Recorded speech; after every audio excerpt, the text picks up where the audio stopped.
Tonight we're very lucky to have Alan Hardman with us. A lot of you obviously know who he is. I see a lot of unfamiliar faces here, so it's great. Don Alan Hardman was an apprentice for 10 years to Don Miguel Ruiz, who is the author of the Four Agreements. I'm sure a lot of you have heard about him. He's known as the high-tech Toltec. Toltec master. He runs a dynamic online website, Taco, which is the Toltec apprenticeship community online. And I've spent some time checking it out, and it's definitely worth looking into.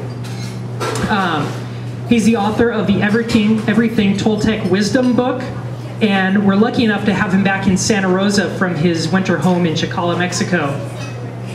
Everybody please put your hands together for Alan Hardman.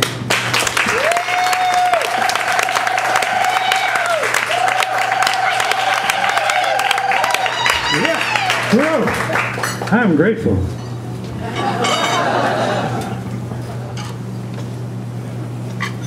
Thank you very much, Stephen. That was beautiful. Ooh, yeah. Hello.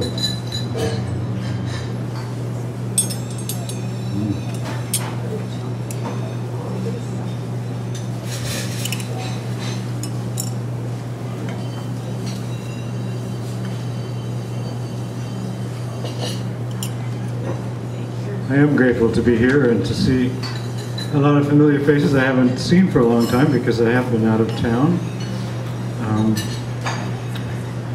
And to see a lot of new faces too.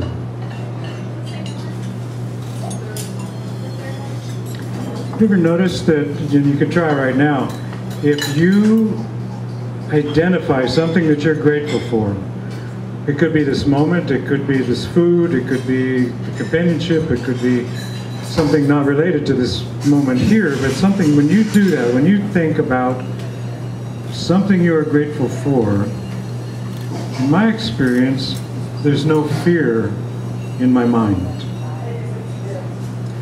My mind has a choice between having fear-based stories and love-based stories. And when I'm experiencing gratitude, when I'm feeling gratitude, when I am being grateful, that's love. And since I love to love, and I love to be in love, and I love to feel love, I make it a point to be as grateful as I can, as much as I can be, so that I can have that feeling. So I'm very grateful to be here. I'm very grateful that each and every one of you is here, and I'm grateful for your attention as we get to explore some things that I chose to talk to you about tonight. The title that we gave my talk is Living Passionately Without Attachment to the Outcome. You'll find it as my business card, and I invite you to take one or more home with you afterwards and put it on the refrigerator and see how it serves you. Alan's axiom number 1. Live passionately without attachment to the outcome.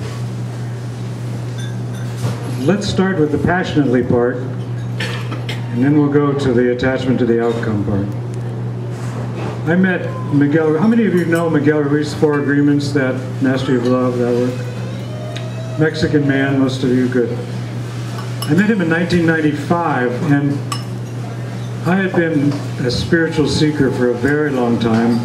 I had tried meditating and tried ignoring the fact that my knees were hurting when I was sitting, on a full lotus and chanting things in foreign languages, and it worked for a lot of people, but it never worked for me. And at the same time, I had a really beautiful love for Mexico and things Mexican. So when I met Miguel Ruiz, I had Mexican, and I had somebody that was passionate about life. This was not somebody that was trying to rise above his lusts or his desires or put aside his emotions. This was a man whose life was based on living absolutely passionately in every moment. And I remember going out to eat with him. We used to, before he wrote the book, this was a couple years before he wrote the book, so I was blessed to be part of often of kind of small entourages that would be doing things. And we'd go out to dinner and there'd be a dozen of us around a table like this, and the waitress would be going around taking orders, and I'd be thinking, well, you know, God, I'd love that thing, but I probably should just have a salad, and I probably should have a no-fat dressing, you know, and I'd be like kind of watering down what I was wanting. So I'd order what I thought I should eat. And the waitress would get to him and he'd say, do you have any feta cheese, and maybe some dried Greek olives, some French bread? He just named some things that he was hungry for. And she'd write it down and say, oh, we can get that for you. And so we'd all get our food and I'd be sitting there, you know, good salad. But he'd be taking this bread, and this beautiful fresh bread, and tearing pieces off and stuffing an olive in there and some feta cheese and saying, oh, try this, you know, and he'd be passing it around, making one for everybody, you know, and passing it around. I go, that's a lot better than my salad. You know? Why didn't I think of it? And I saw that this was a man who was very, very passionate about what he wanted and how he felt, and just being alive in the moment.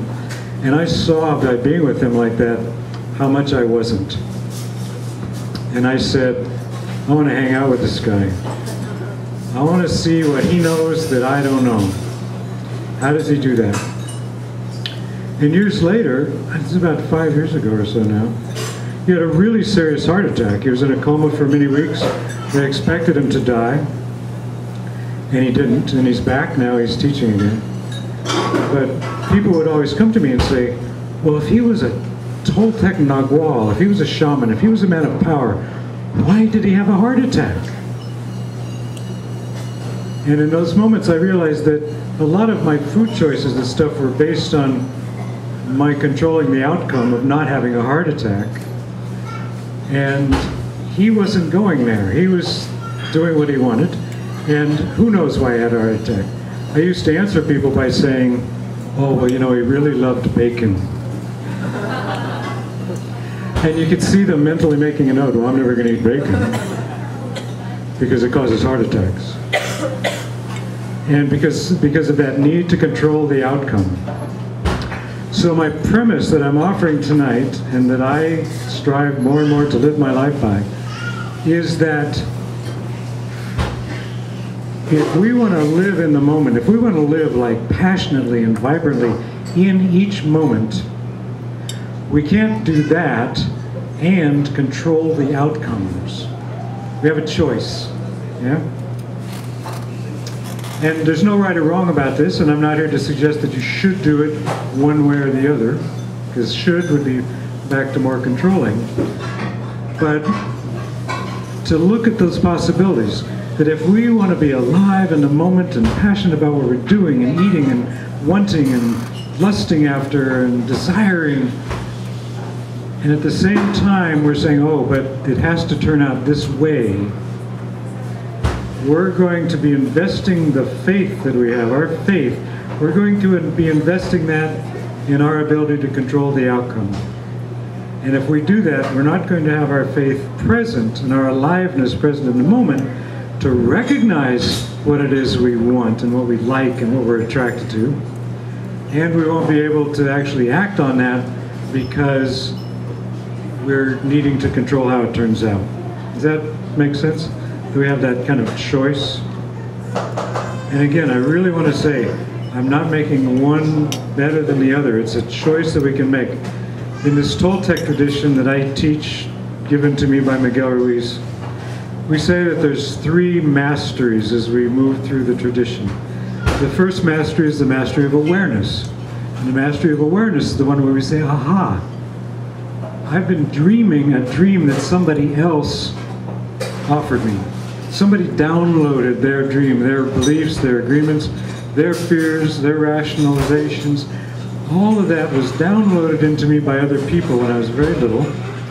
And a good part of that we're still responding to. It's like Pavlov's dog. Remember they taught the dogs that the bell rang when they fed them, and then they could ring the bell and they salivated when there was no food. They weren't even hungry, they would salivate.